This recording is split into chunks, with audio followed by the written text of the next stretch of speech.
And what if I told you that one of Israel's greatest heroes was also responsible for his own curse?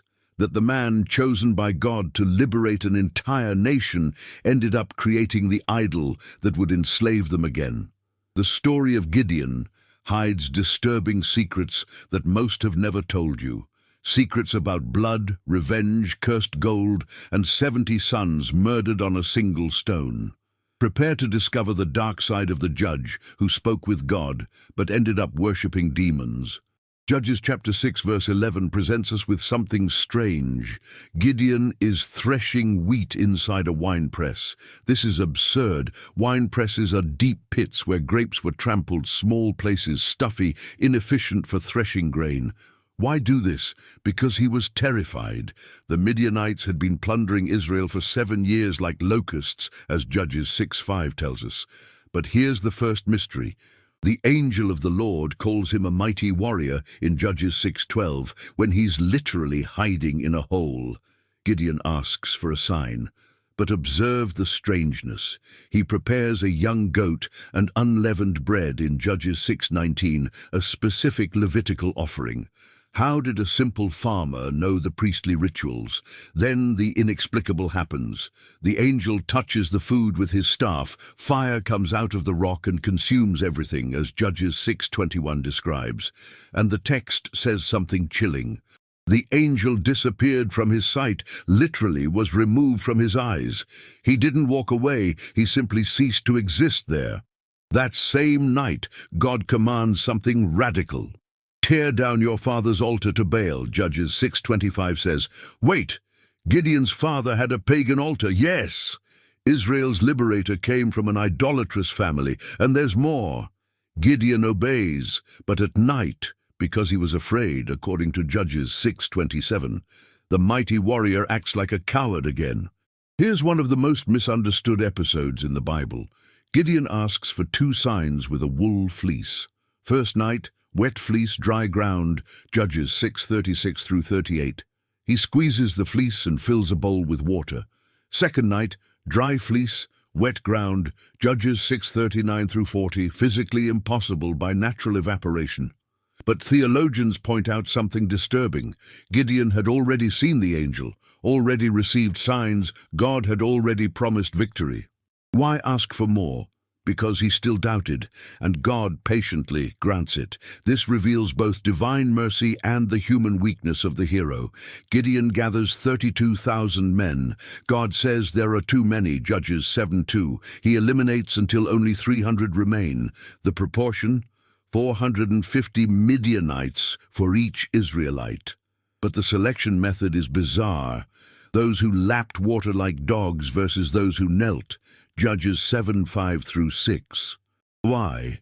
Commentators suggest those who lapped maintained vigilance, didn't let their guard down, but only 300 out of 32,000. This reveals that 99% of the army was careless, and there's more. God reduces the army so that Israel won't say, "My own hand delivered me," Judges 7:2. The victory needed to be impossible. God sends Gideon to spy on the enemy camp at night, Judges 7:9 through 11. He hears a Midianite telling a dream. A loaf of barley bread rolled through the camp and destroyed a tent. Wait, a loaf? Yes! And the other soldier interprets, "This is the sword of Gideon," Judges 7:14. The mystery? Barley bread was poor people's food, represented despised Israel. But in the enemy's mouth it became prophecy. God was working in the enemy camp, planting psychological fear before the battle even began. The battle strategy is surreal. 300 men, torches inside jars, trumpets, not swords, divided into 3 groups. At midnight they break the jars, blow trumpets and shout, "The sword of the Lord and of Gideon." Judges 7:20. The result? The 135,000 Midianites, according to Judges 8:10, enter total panic and begin killing each other, Judges 7:22. Israel wins without fighting. Divine psychological warfare. Pursuing the Midianite kings, Gideon asks the Israelite cities of Succoth and Penuel for food. They refuse with mockery. Do you already have the kings in your hands? Judges 8:6 records. Gideon's revenge is brutal. In Succoth, he captures the elders and punishes them with desert thorns and briars, Judges 8:16. Some translations say he tore their flesh. In Penuel, he tears down the tower and kills the men of the city, Judges 8:17. Was this justice or massacre? The text neither condemns nor approves. It simply records coldly. Gideon captures Zebah and Zalmunna, the Midianite kings, and asks a strange question. What kind of men were those you killed at Tabor? Judges 8:18. They answer, they resembled you, each one had the appearance of a king's son. Gideon reveals, they were my brothers. Judges 8:19. Wait! The Bible had never mentioned this before. Gideon had brothers murdered by the Midianites. When? Was this battle personal from the beginning? The text purposely hides information. Gideon orders his firstborn son Jether, kill them. But the young man is afraid and doesn't draw his sword. Judges 8:20. The kings themselves ask, rise up you and kill us, because as the man is, so is his strength. Judges 8:21. They preferred to die by the warrior's hand than by the boys. Gideon kills them and takes the crescent ornaments, lunar amulets, from the necks of their camels, objects of Midianite witchcraft. Israel wants to make Gideon king. He correctly refuses. The Lord will rule over you, Judges 8:23, but immediately commits the unforgivable. He asks for the gold earrings from the spoil, Judges 8:24 through 26.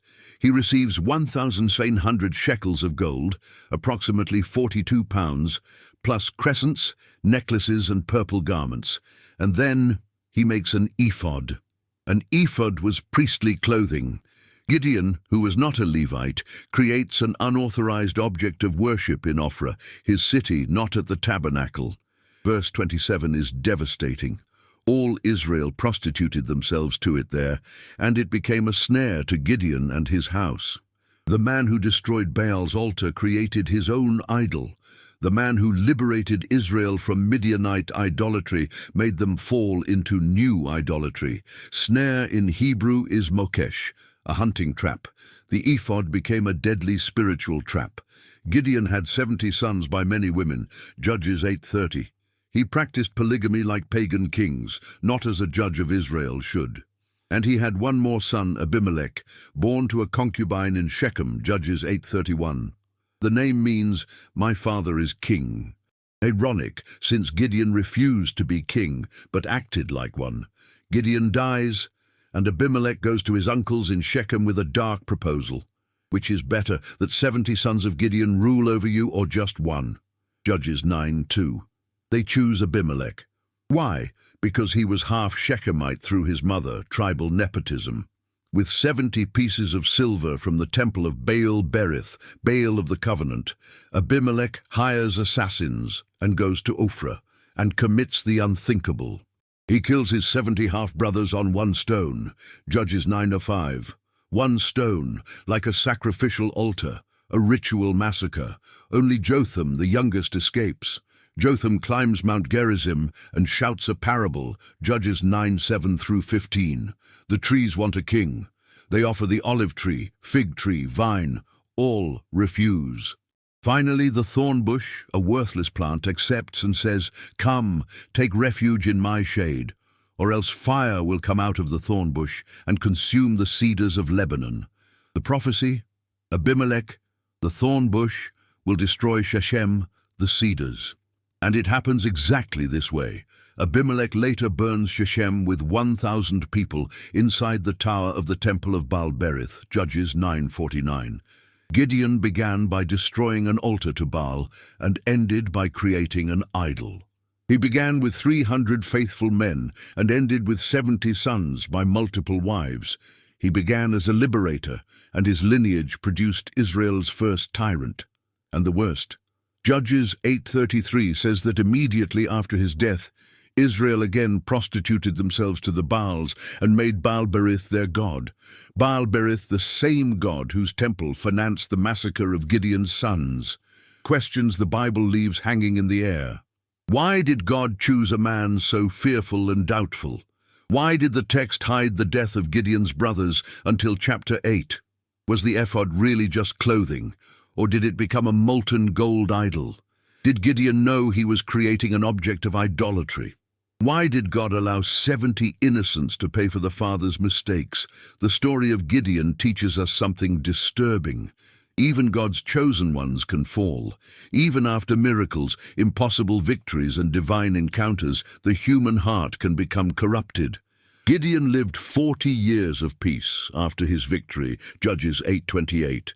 But he ended his life in spiritual failure, a warning that vigilance is not only for battle, but for after victory.